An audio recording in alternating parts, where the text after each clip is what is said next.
Hey everyone, my name is Rick Gualtieri, and this is another Tales of a Midlist author. Um, Back with kind of a, I guess, a timely, thing. It's a This is a hot topic in the market right now, so I figured I'd do a Tales of a Midlist author that's kind of written to the market to talk about writing to market. Now, this is it's a hot topic right now because I guess it's a little bit controversial, and I don't know. Some of the controversy really just seems to be because people don't understand it versus some people just will do it badly. But I figured I'd do is today is talk a little bit about really just my perceptions of what it means, where a really good resource of where you can look this up and what it doesn't mean. And as usual, it comes down to writing good stories. So let's first start off. Um, if you haven't read it already, Chris Fox, and he's a sci-fi fantasy author. He has an excellent book out there called, well, go figure, Write to Market. It's kind of the definitive guide on it on modern writing to market. I highly recommend you take a look at it and read it carefully. Don't just like skim it and be like, oh, hey, this is a great idea. Let me go do this, and then and then screw it up. Actually, read through it. Chris is a good guy, and he's very smart. He's a numbers-driven guy. He looks for things, for trends and stuff, and and he figures this stuff out and he puts it out there for for the author community, and his stuff is really good. So I'd recommend that. So now let's actually talk about what is right to market versus not. A lot of authors get the concept confused. They see right to market and they think right to trend. What's the difference? Well, right to trend is, oh hey, space operas are hot right now, or sparkly vampires are hot right now, or hey, boy wizards and like castles are hot right now. Let me write a boy wizard book. That's not writing to market. That's writing to trend. That's a story trend that's out there and it's hot right now. Um, and people are looking to cash in on it. I mean, look at all the 50 Shades clones that are out there, or that were out there a couple of years ago, and I think they're still out there. And for a while, a lot of them were making a decent amount of money. That's writing to a trend. That's essentially looking at a story that somebody else wrote and saying, okay, how can I how can I do this myself? Now, there's nothing necessarily wrong with that. I know there's some authors out there who kind of excel at, I would say, putting out clones. You know, they'll look at hot genre, see what's selling, and kind of put out their own version of it. Sometimes good, sometimes badly, but it doesn't matter because they put it out there. It's in that market. They put it out quickly, and they usually make decent amounts of money off of it. That's really not writing to market though. And one could argue that somebody doing that is really just kind of chasing like the slush pile, kind of like cleaning up somebody else's leavings or so. I'll leave that to you to speculate. But writing to market goes deeper than that. You're not necessarily looking at what story topics are hot. You're looking at genres and what tropes are popular in those genres. So it really involves a lot of research.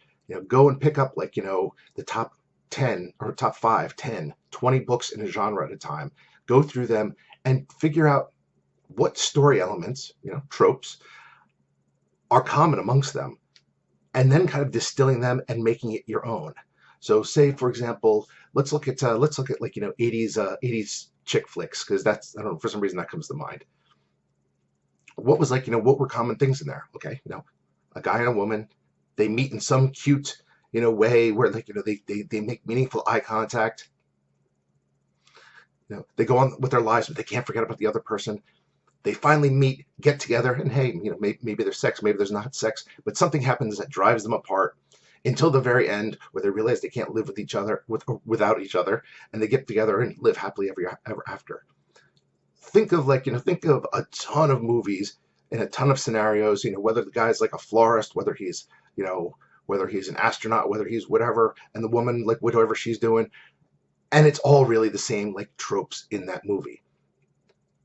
And a lot of them made a ton of money because they were all going to that same concept. I mean, even if look at Titanic, made a what's it, still the second highest grossing movie of all time, and it really just kind of follows that formula. It's a giant love story of boy meets girl and such. That's kind of what writing to market is. It's identifying those those aspects and that people and putting it out there. Now, it also comes down to the marketing as well, because you don't necessarily examine the tropes in urban fantasy and then and then market a romance with that. That might not work. But say you you look at the various tropes in romance, and at that point you can probably put a romantic setting in anything. You could do a sci-fi romance, you could do a western romance, you could do a paranormal romance, and as long as you're aiming it at that romance market, and it's written well, this is the key, written well, that gives you a little bit of a head up there. You've written something that people enjoy, and now it's your shot. One thing kind of, I guess, and I know I've heard that Chris takes a lot of crap for this because I guess it's kind of one of those things when you're looked at kind of like quote unquote the father of a trend, even though right to market has been around for a long time. And then a bunch of people go out there and do it badly. Well, for some reason everybody points fingers and says this is your fault. Honestly, it's kind of stupid if you ask me. But the general thing is, ultimately, you can do this and write a story that's all yours. I mean, it really is not cloning a story. You're essentially cloning story ideas. Once again, tropes, plot points and such, and then making it your own.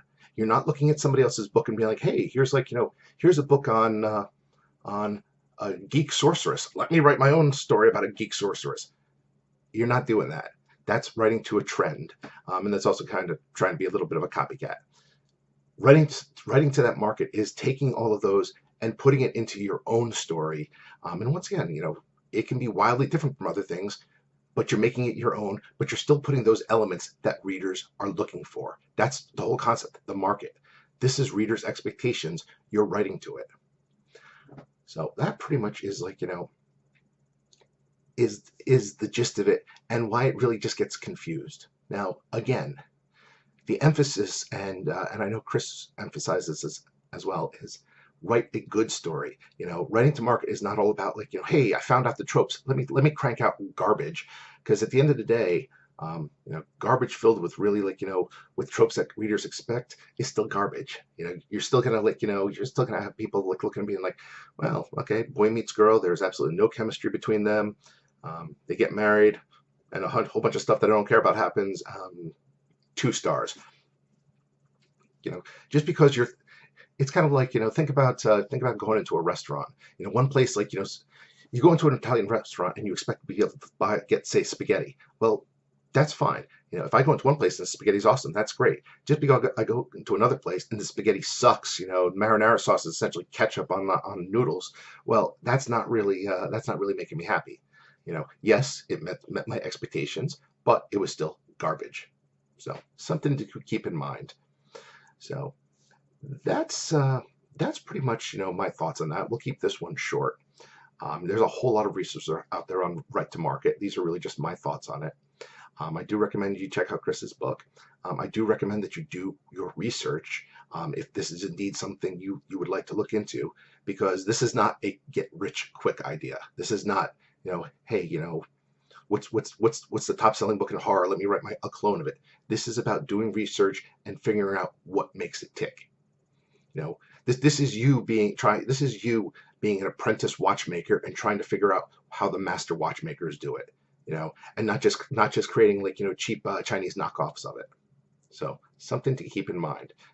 Quality, is the thing that's gonna that's gonna get you out there and make people remember your name. You might sell in the moment otherwise, but once again, if you want people to remember your name, you want to make a career out of this going forward, you do want to put that quality spin on it.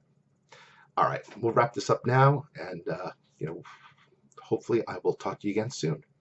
Once again, my name is Rick Gualtieri, and this is Tales of a Midlist Author. Hope to speak to you soon with whatever topic comes to mind, and hopefully it's not 6 months to a year from now.